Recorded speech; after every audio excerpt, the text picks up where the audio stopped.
ایک طالب علم کی حیثیت سے جب طالب علمانہ ایک انسان کے اندر حس پیدا ہوتی ہے، سمجھنے کی، جستجو کی، سوال پیدا ہوتا ہے کہ یہ ماجرہ کربلا جس طرح سے بیان کیا جاتا ہے یہ تو درست نہیں لگتا، جس طرح پیش کیا جاتا ہے، جو دلائل دیے جاتے ہیں، جو اس کو رنگ دیا جاتا ہے، یہ تو نہ شان امامت کے قابل ہے، نہ شان امام حسین ہے، نہ شایان شان امام حسین ہے، نہ شایان شان کربلا ہے، کسی کے شایع نشان نہیں ہے، فقط عقیدت مندوں کے جذبات اور عقیدت مندوں کے احساسات کو تسکین دیتا ہے، اس کے علاوہ کسی چیز کو قانی نہیں کرتا۔ مثلا سید الشہداء علیہ السلام کو اس طرح سے محض مجبور بنانا، اس سے بہت انسان کا دل دکھتا ہے، دکھ کی حس بھڑک اٹھتی ہے، ایک دم اتنا مجبور کر دیا جائے۔ لیکن یہ شایع نشان امام حسین نہیں ہے، یہ مجبوری امام حسین علیہ السلام کو اتنا مجبور کر دیا جائے، اس طرح سے پیش کیا جائے کہ سید الشہداء خود اپنے قاتلوں سے، ظالموں سے، ان جباروں سے جن کے خلاف مزاحمت کی ہے، ان سے التجا کرنا شروع کر دیں، ان سے تقاضا شروع کر دیں، کبھی ان سے پناہ مانگ رہے ہیں، کبھی ان سے راستہ مانگ رہے ہیں، کبھی ان سے راہداری مانگ رہے ہیں، کبھی ان سے کھانا مانگ رہے ہیں، کبھی ان سے پانی مانگ رہے ہیں۔ یہ وہ امام حسین ہے جو آپ سنتے ہیں، اور اہل بیت جو شامیوں کی بھی منتیں کر رہے ہیں، کوفیوں کو بھی منتیں کر رہے ہیں، نہ مارو ہمیں، نہ ستاؤ ہمیں، یہ وہ ہے جو ذاکری میں، مصائب میں، مرثیے میں، شاعری میں پیش کیا جاتا ہے یہ منظر۔ اور ایسے ہی ہے ہند میں، ہندوستان کی فضا میں، بر صغیر میں جو ایک جذباتی اور احساساتی نوعیت کی فضا ہے، اس کے اندر یہ ساری باتیں انسان کو رلا دیتی ہیں۔ آپ دیکھیں افسانے، کہانیاں جو ہندوستان میں ہیں، جو غم انگیز کہانیاں ہیں، افسانے ہیں، ناول ہیں، ان کے اندر ہو بہو اسی طرح سے کسی کو انتہا درجے کی مظلومیت کے ساتھ پیش کیا جاتا ہے۔ جب فلمیں بناتے ہیں اور کوئی غم انگیز فلم ہو تو اس میں انتہا درجے کی مظلومیت کسی خاندان کے لیے، کسی فرد کے لیے پیش کرتے ہیں، اور اس میں کوئی دھیان نہیں رکھتے کہ اس مظلومیت میں جو وہ پیش کر رہے ہیں اس کے اندر بہت ساری ناروا چیزیں بھی ہیں جو اس کردار کے شایع نشان نہیں ہیں۔ عزیزان، وہی چیز جس سے سید الشہداء سخت نالاں ہے اور بیزار، بعض اوقات ہماری عقیدت، ہماری جذباتیت کے اندر وہ چیز شامل ہو جاتی ہے ناخواستہ طور پر۔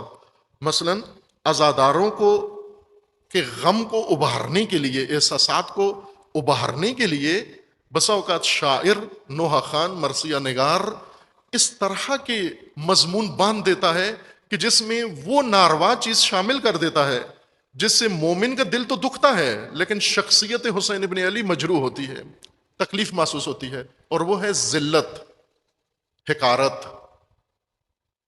آپ اگر ایک ایک لے کر ان عقیدتی کلاموں کو تجزیہ کریں تو آپ کو اس کے جملے جملے کے اندر وہ ذلت و حقارت ٹپکتی نظر آتی ہے، جبکہ سید الشہداء کے خطبوں کے جملے جملے کے اندر عزت و عظمت و شہامت و مزاحمت و وقار و دلیری اور شجاعت اور حماسہ نظر آتا ہے۔ قدم قدم کے اوپر ذلت کو ٹھوکر لگ رہی ہے، ہر قدم کے اوپر حقارت کو دھتکارا جا رہا ہے، ہر جملے کے اندر سید الشہداء اپنی عظمت کو لوگوں کے سامنے پیش کر رہے ہیں اور شخصیت حسین قدم قدم پر نظر آ رہی ہے۔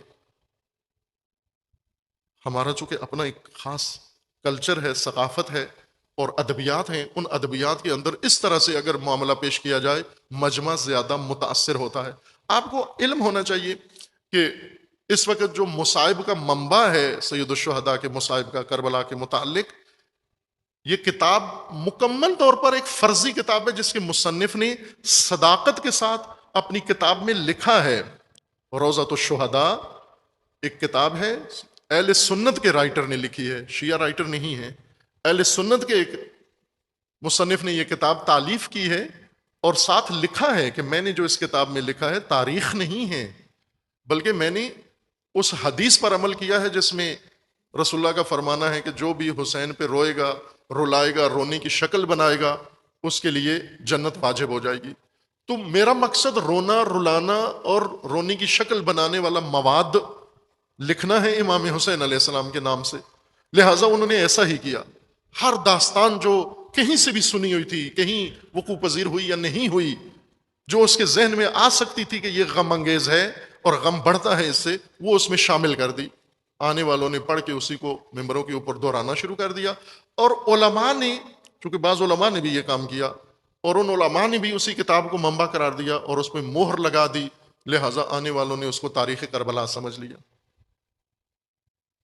تاریخ کربلا میں بارہا میں نے آپ کی خدمت میں چند کتابیں متعارف کروائی ہیں جو تاریخ کربلا ہیں، کسی حد تک قابل اعتماد تاریخ کربلا ہیں. ان میں ایک منبع و معتبر ترین منبع کتاب ارشاد ہے شیخ مفید رحمۃ اللہ علیہ کی.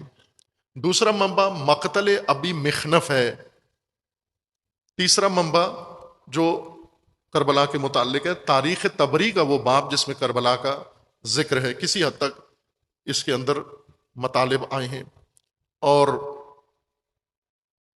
چوتھا منبع جو شاید اردو میں معلوم نہیں میسر ہے یا نہیں ہے، وہ ہے کتاب الفتوح.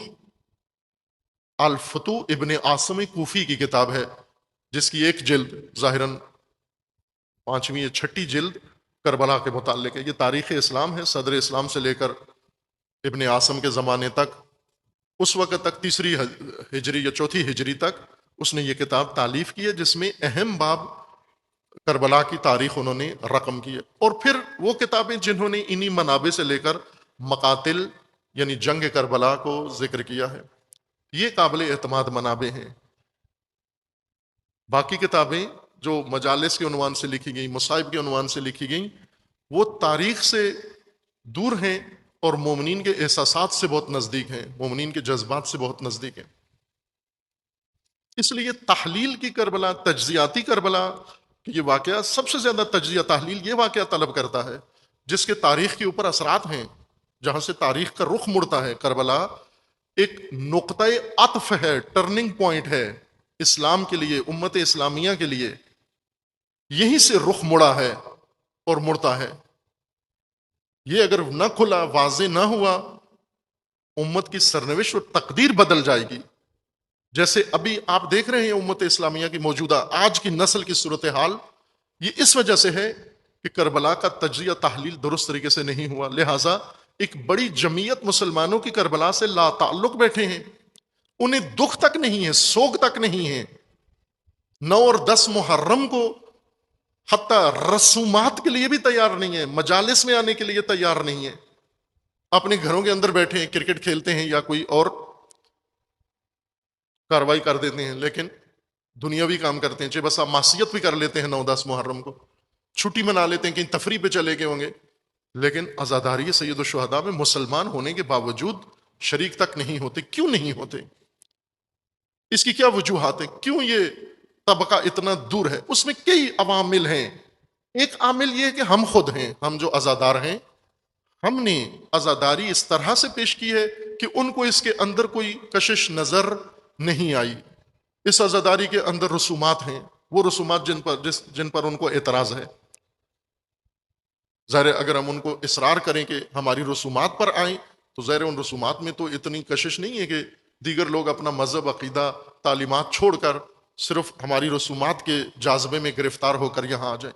لیکن اگر ہم حقیقت کربلا، اور حقیقت کربلا جو حقیقت قرآن ہے، حقیقت قرآن جو حقیقت دین ہے اور حقیقت توحید ہے، حقیقت نظام خدا ہے، اگر یہ کھول کے بتائیں، پھر شقی، ناسبی، پھر بنو امیہ کے علاوہ سارے کربلا کی طرف راغب ہو سکتے ہیں اور ہوں گے راغب، اگر یہ پہلو، یہ چہرہ کربلا کا ان کے سامنے پیش کیا جائے. عزیز